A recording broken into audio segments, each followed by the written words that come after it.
Hey, what's up? It's Red Feather Free with Red Feather Free Shamanic Arts. Today's video is going to be about cannabis and the collective consciousness.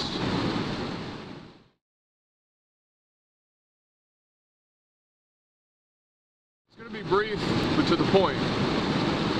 Now, I believe, like Alan Watts, that cannabis, be it indica, sativa, rasta, or any of the varieties, is an amazing aid for meditation. And in fact, the plant itself is alive. It's a living thing, and when you take it into your body, it's like taking a certain energy vibration. And I actually believe that one of the humongous catalysts for the entire global awakening that we're experiencing right now is the global revolution in the cannabis and marijuana areas. Because the more people are smoking kushes and good marijuanas, their brains and their spiritual vibrations are becoming attuned to those things. So they're actually all vibrating at similar frequencies.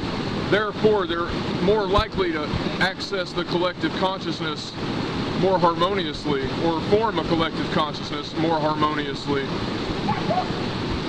Furthermore, part of the effects of cannabis can be an intense introspection and or paranoia and even schizophrenia, which is perfectly explained when you understand it has the ability to literally like jack you into the collective consciousness.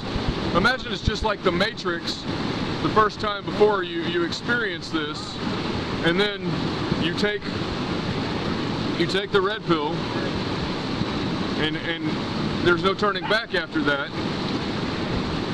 You get jacked out of the Matrix and you get plugged into reality, so to speak. Cannabis is very much like that. You recognize that you're not all there is, that there's so much more than you, and that you're part of it all. Can be a very intense experience your first time or your first few times. It helps with meditation, and it's been used by spiritual sages and people for tens of thousands of years. The cannabis plant is the oldest domesticated plant on the planet. It's far older, its domestication is far more ancient rather than even wheat. It goes back farther than 12,000 years. The most recent strain of cannabis has been discovered in the mountains of Australia, and it's a cold weather resistant strain that some of the scientists there believe could have been brought by the Aboriginals as early as 50,000 years ago.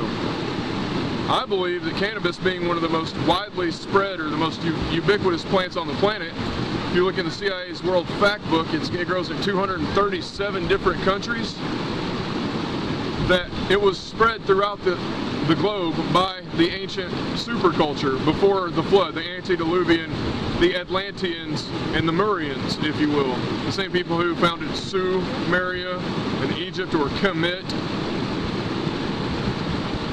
that founded the Greek civilization and the Scythian civilization, and the Mayan and the Peruvians and the North American and well, still to this day, their descendants, we see them in Alaska.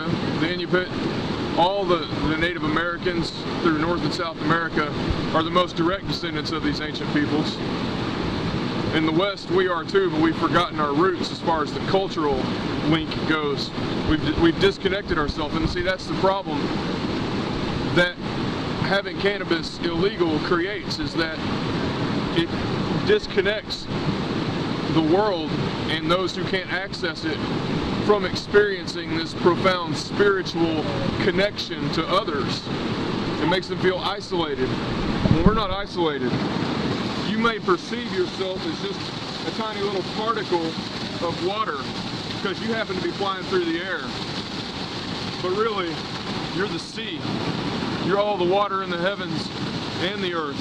It's all connected. It's all part of the whole cycle. The whole cosmos is one, man. Nothing is out of the order. That's what cosmos means. Order. So, partake of the sacred herb. Open your third eye. It's been Red Feather Free's Shamanic Arts. I talk about entheogens, sacred herb, cannabis. Peace.